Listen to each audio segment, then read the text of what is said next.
మన శరీరంలో మనసు, ఆత్మ అని రెండు ఉన్నాయి. हमारे शरीर में मन और आत्मा इस तरह से दो अलग अलग है। మనసు అంటే మానవుడు, ఆత్మ అంటే భగవంతుడు. मन का मतलब मानव, आत्मा मतलब भगवान। మనకెప్పుడు లోపల నుంచి రెండు సలహాలు వస్తూ ఉంటాయి ఏ విషయంలోనే.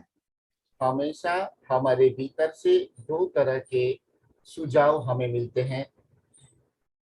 అది మనసు నుంచి వస్తుందా, ఆత్మ నుంచి వస్తుందా అన్నది చాలా మందికి కొంచెం గందరగోళమే. बहुत से लोगों को यह डाउट रहता है कि ये मन के द्वारा प्रेरित है अथवा आत्मा के द्वारा आया है। అది చాలా మందికి గందరగోళం ఉంది. इस बात के विषय में बहुत से लोगों को असमंजस है, डाउट्स है। మనసు నుంచి వచ్చేది అధర్మమే, मन से जो आता है वह अधर्म ही है, ఆత్మ నుంచి వచ్చేదే ధర్మం. आत्मा से जो आता है वही धर्म है। పత్రి గారు ధర్మం గురించి ఒక నిర్వచనం ఇచ్చారు. पत्री जी ने धर्म के बारे में एक निर्वचन दिया है। ధర్మం అంటే ఆత్మ నుంచి సహజంగా ఉబికేది అన్నారు. धर्म का मतलब आत्मा से सहज भाव से आता है, वही धर्म है। అంటే ఆత్మ నుంచి ఏది వచ్చినా అది ధర్మమే. मतलब आत्मा से जो भी आता है वह धर्म ही है, ఇంకేతంటే ఆత్మ అంటే భగవంతుడు. क्योंकि आत्मा का मतलब स्वयं भगवान। ఈ సృష్టి ధర్మాలని ఏర్పాటు చేసింది ఆయనే. सृष्टि के सभी धर्मों को उन्होंने ही बनाया है। అంచేత ధర్మం అంటే ఏమిటో ఆయనకే తెలుస్తుంది. इसीलिए धर्म क्या है ये स्वयं वे ही जानते हैं। ఆఖరికి గొప్ప గొప్ప పండితులకు కూడా ఇది అర్థం కాదు. यहाँ तक महान पंडितों को भी यह बात समझ में नहीं आता है। అంచేత మనం ధర్మం పాటించాలి అంటే వాళ్ళని వీళ్ళని వినడం కాదు. इसलिए हम सभी की धर्म का आचरण करने के लिए औरों की बातें ही सुनना नहीं है।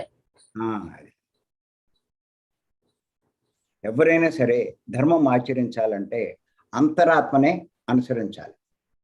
किसी को भी यदि धर्म का आचरण करना है तो अंतर आत्मा की वाणी का आचरण करना है। అంతరాత్మ వినగలగాలి అంటే ఒక్కటే మార్గం. अंतरात्मा की बात सुन पाना है तो एक ही मार्ग है। మనసును బాగా శుద్ధి చేయాలి. मन को हमेशा शुद्ध करते रहना है। మనసు యొక్క ప్రాముఖ్యం తగ్గించాలి. मन का प्रामुख्यता को कम करना है। దానికి రెండే మార్గాలు. उसके लिए दो ही मार्ग है। ఒకటి తీవ్ర ధ్యాన సాధన, एक तीव्र ध्यान साधना, రెండు సాత్వికమైన శాకాహారం. दूसरा सात्विक शाकाहार। ఈ రెండు ఎవరైతే పాటిస్తారో जो लोग ये दोनों का आचरण करते हैं వారి యొక్క మనసు ప్రాముఖ్యం తగ్గిపోతూ ఉంటుంది. उनका मन का प्रामुख्यता कम हो जाता है। అప్పుడు వారు అంతరాత్మ నుంచి వచ్చే ధర్మాలు అర్థం చేసుకుంటారు, పాటించగలుగుతారు. तभी वे अंतरात्मा से आया हुआ धर्म जान पाते हैं और उसका आचरण कर पाते हैं। మనసు శుద్ధం లేకపోతే అంతరాత్మ నుంచి వచ్చేవి వాళ్ళకి అర్థం కావు. यदि मन शुद्ध नहीं रहता है तो अंतरात्मा से निकली हुई वाणी वे सुन नहीं पाते हैं, समझ नहीं पाते हैं। ఇప్పుడు మన సొసైటీలో చాలా మంది ఏంటంటే అంతరంలోంచి వచ్చినవి అంటారు. ఇన్నర్ మెసేజ్ అంటుంటారు. अभी हमारे सोसाइटी में अधिकांश मास्टर यह कहते रहते हैं ये मेरे अंतर मन से आया है, मेरे इनर से संदेश आया है, ऐसा बोलते हैं। इनर मैसेज करते हुए सभी लोगों को बताते हैं। కానీ మన ఇన్నర్లోంచి రెండు రకాల మెసేజ్లు వస్తూ ఉంటాయి. लेकिन हमारे इनर से दो तरह के संदेश आते हैं। మరి ఏది ఆత్మ నుంచి వచ్చేది. तो इसमें से आत्मा से आया हुआ संदेश कौन सा है? ఏది మనసు నుంచి వచ్చేది? कौन सा संदेश मन से आया है? అది ఎలా తెలుస్తుంది? ये कैसे पता चलेगा?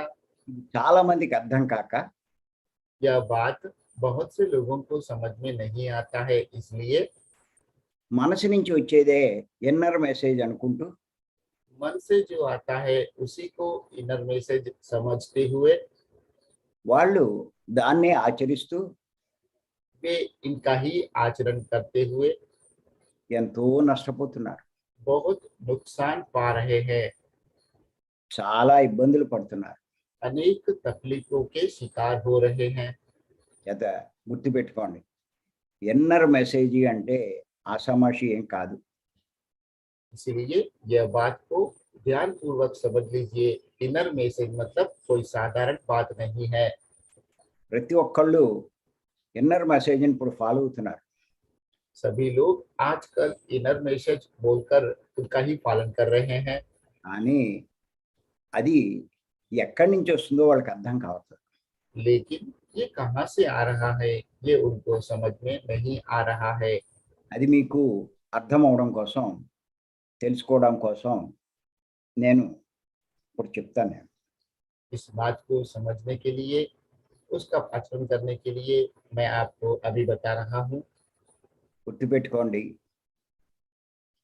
समझ लीजिए, ध्यान में रखिए। మనసు అన్నది ఈ ప్రపంచంలోనే పుట్టింది, ప్రపంచానికి సంబంధించింది.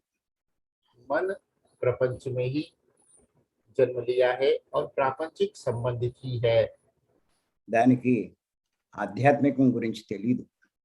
उसे आध्यात्मिकता के बारे में नहीं पता है, అంచేత మనసు ఎప్పుడు ప్రాపంచికమైనటువంటి సలహాలే ఇస్తూ ఉంటుంది.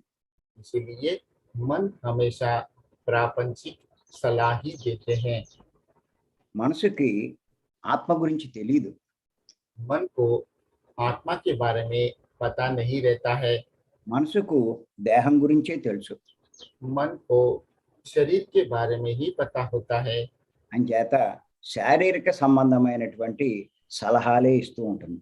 इसीलिए शारीरिक संबंधित सलाह ही हमेशा देती है।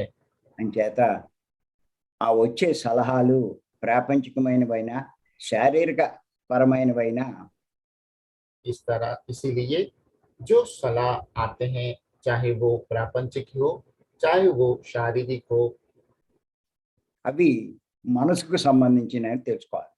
यह सभी मन के संबंधित है, यह हमें जानना है। ఆత్మ అన్నది ప్రాపంచికానికి సంబంధించిన సలహాలు ఇవ్వదు. आत्मा कभी भी प्रापंचिक संदेश नहीं देते हैं। ఆత్మ ఉన్నతికి సంబంధించిన, आत्म उन्नति के संबंधित, ఆత్మ జ్ఞానానికి సంబంధించిన, आत्म ज्ञान से संबंधित, ఆత్మ లాభాలకు సంబంధించిన आत्म लाभों से संबंधित ఆ విషయాలే ఆత్మ ప్రస్తావిస్తుంది. विषय ही आत्मा प्रस्तावित करता है। ఆ సలహాలే ఇస్తూ ఉంటుంది. यही सलाह वह हमेशा देती रहती है।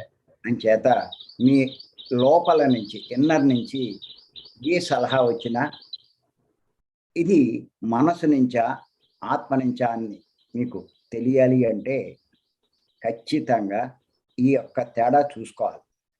इस तरह से आपके भीतर से आए हुए दो संदेश ये मन से हैं या आत्मा है, यह जानने के लिए अभी जो गुरुजी ने बताया है उस तरह से इन दोनों का अंतर को समझने की कोशिश करना चाहिए।